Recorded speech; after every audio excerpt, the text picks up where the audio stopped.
Assalamualaikum warahmatullahi wabarakatuh. Itu masih menlo. Waalaikumsalam warahmatullahi wabarakatuh.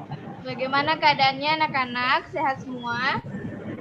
Alhamdulillah. Sehat Bu, alhamdulillah. Hari sudah tuh. Semoga semuanya dalam keadaan sehat dan selalu dilindungi oleh Allah Subhanahu wa taala. Nah, sebelum memulai pembelajaran pada Amin Ibu. Ya, alangkah lebih baiknya kita berdoa terlebih dahulu.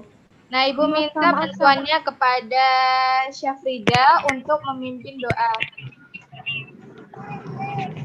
Baiklah teman-teman, sebelum kita belajar ada baiknya kita berdoa terlebih dahulu menurut agama dan kepercayaan masing-masing. Berdoa dimulai. Berdoa selesai. Ya, terima kasih kepada Syafrida. Nah, Ibu akan mengabsen kalian terlebih dahulu. Ya, pertama Aldina Apriliansyah.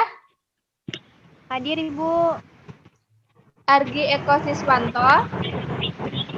Ibu. Muhammad Ilham.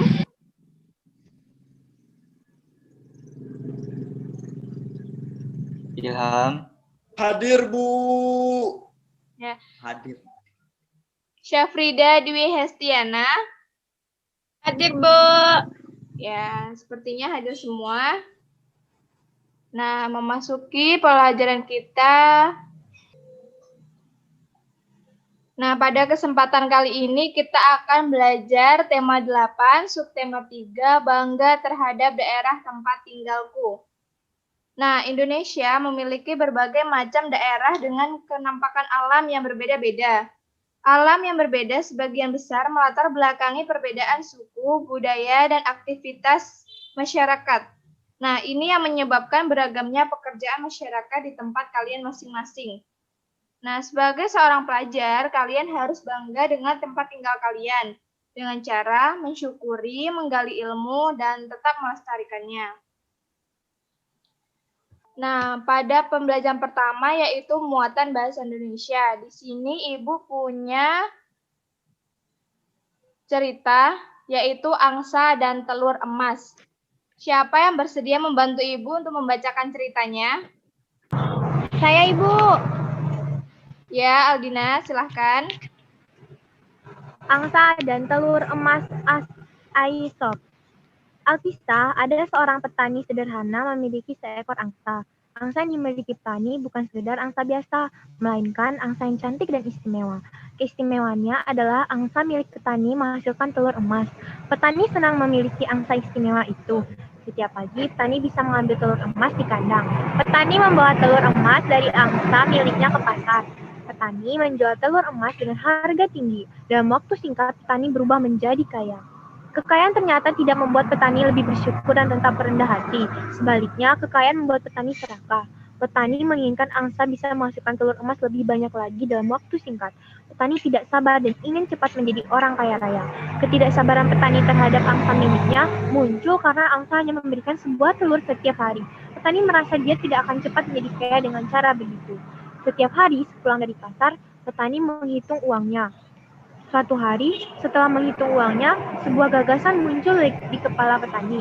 Petani berpikir bahwa ia akan mendapatkan semua telur emas dalam diri angsa sekaligus dengan cara memotong angsa. Gagasan petani pun dilaksanakan. Betapa kaget dan sedihnya petani ketika tidak menemukan satu telur pun dalam perut angsa. Angsa istimewanya terlanjur mati dipotong. Hanya penyesalan yang bisa petani rasakan saat ini. Keinginan petani menjadi kaya raya semakin jauh dari angan-angannya. Baik, terima kasih. Ya, terima kasih kepada Aldina. Nah, siapa yang tahu apa kesimpulan yang dapat kita dapat dari cerita tersebut?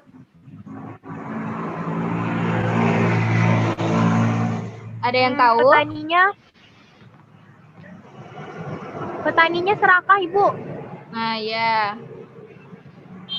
Benar sekali.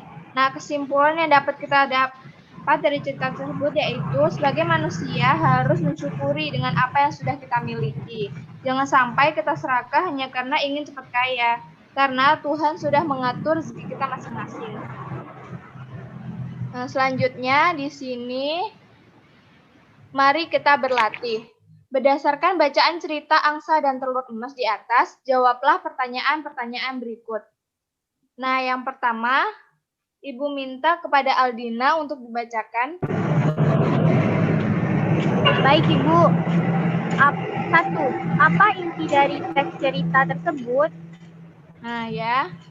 Teks cerita tersebut bercerita tentang seorang petani yang memiliki angsa istimewa. Angsa bertelur emas dan petani ingin angsanya banyak bertelur supaya dia cepat kaya. Nah, ya benar sekali jawabannya. Nah, selanjutnya pertanyaan kedua, Ibu minta kepada Syafrida untuk dijawab. Siapakah tokoh utama dalam cerita tersebut? Seorang petani dan seekor angsa. Ya, benar sekali. Nah, ya selanjutnya nomor 3, siapa yang bisa menjawab? Saya, Ibu.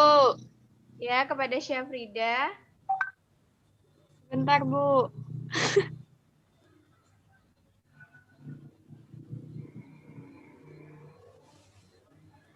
Bagaimanakah sikap yang dimiliki tokoh utama? Serakah dan tidak bersyukur, Ibu. Ya, benar sekali. Nah, selanjutnya pertanyaan nomor 4, bagaimanakah seharusnya sikap tokoh utama atas nikmat yang dia peroleh? Siapa yang bisa menjawab? Saya, Ibu. Ya, Aldina. Seharusnya dia bersyukur, Ibu. Ya, seharusnya dia. Nah, pertanyaan terakhir, apa yang akan kamu lakukan jika menjadi tokoh utama tersebut? Saya, Ibu. Ya, Syafrida. Saya tidak ingin serakah dan selalu bersyukur atas rezeki yang kita peroleh, Ibu. Ya, benar sekali. Jadi, dari cerita tersebut kita bisa mengambil hikmah bahwa kita tidak boleh menjadi seseorang yang serakah. Jadi kita harus bersyukur kepada apa yang telah kita punya, yang telah diberikan oleh Tuhan. Jadi seberapapun rezeki yang kita punya, kita itu harus bersyukur. Jangan sampai kita serakah. Nah, materi selanjutnya yaitu muatan ilmu pengetahuan alam. Nah, gaya dan gerak. Gaya merupakan kekuatan yang menyebabkan suatu benda yang dikenai gaya menjadi bergerak, berubah kedudukannya ataupun berubah bentuknya. Sedangkan gerak merupakan perpindahan kedudukan suatu benda terhadap benda lain atau tempat asal sebagai akibat benda tersebut dikenai gaya. Nah, gaya dibagi menjadi 4, yaitu yang pertama, gaya mempengaruhi benda diam menjadi bergerak. Gambar di atas menunjukkan peristiwa pintu terbuka dan pintu tertutup. Dengan adanya gaya berupa dorongan dan tarikan, pintu bergerak membuka dan menutup. Nah, yang kedua, gaya mempengaruhi benda bergerak menjadi diam. Gambar di atas menunjukkan peristiwa bus dari melaju kemudian berhenti. Pada peristiwa itu, Pak sopir melakukan gaya dengan menginjak rem bus. Dengan gaya yang dilakukan Pak sopir, bus menjadi lambat lalu berhenti.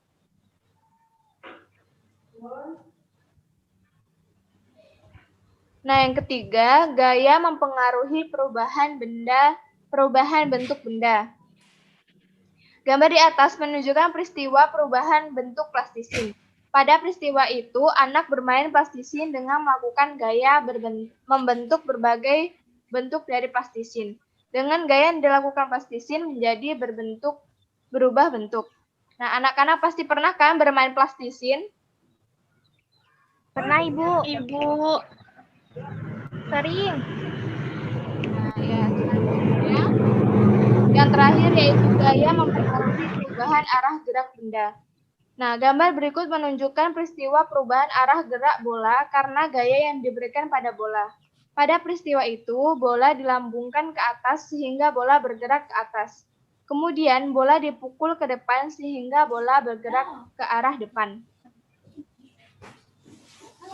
Nah, pembelajaran IPA itu sangat mudah sekali dipelajari karena dengan memperhatikan lingkungan sekitar itu bisa membuat kita lebih mudah memahami pelajaran IPA. Jadi, perbanyaklah melihat aktivitas-aktivitas di sekitarmu sehingga dapat dengan mudah mempelajari pelajaran IPA. Nah, itulah tadi materi yang kita pelajari pada hari ini.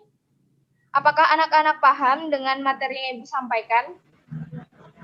Paham, Ibu. Apakah ada yang ingin ditanyakan? Tidak, Ibu. Jadi paham ya? Paham ya, Ibu. Nah, berhubung waktu akan habis, maka Ibu cukupkan sampai di sini. Dan Ibu ingatkan, karena minggu depan kita akan melakukan ulangan harian, jadi diperbanyak membaca dan berlatih soal-soal yang telah Ibu berikan ya. Materi-materi Baik, Ibu. juga dipelajari. Baik, Ibu. Ya, dengan dosen-dosen membaca. Jangan susah-susah, Bu, soalnya. Ya, Bu, kan lagi corona. Jadi belajarnya dikit. Loh, justru karena corona itu kan banyak waktu di rumah. Kan harus menjaga kesehatan, Ibu. Kalau misalnya belajar terus bisa drop. Banyak juga tugas yang lain, Bu. Ya, jadi harus pintar-pintar membagi waktu ya. Ketika ada waktu luang, digunakan untuk Ibu, nanti soalnya ABC atau isian umpah atau bagaimana, Ibu? berbentuk pilihan ganda. Pilihan ganda, Ibu. Yes. Alhamdulillah. Ya, sebelum kita tutup, alangkah lebih baiknya kita berdoa terlebih dahulu. Nah, kepada Hesti untuk doa penutupnya. Baiklah, teman-teman. Setelah kita belajar, ada baiknya kita berdoa terlebih dahulu supaya ilmu yang kita terima dapat bermanfaat. Berdoa dimulai. Berdoa selesai.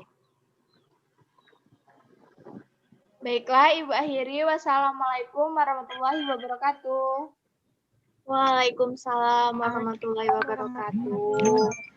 Dadah, Ibu.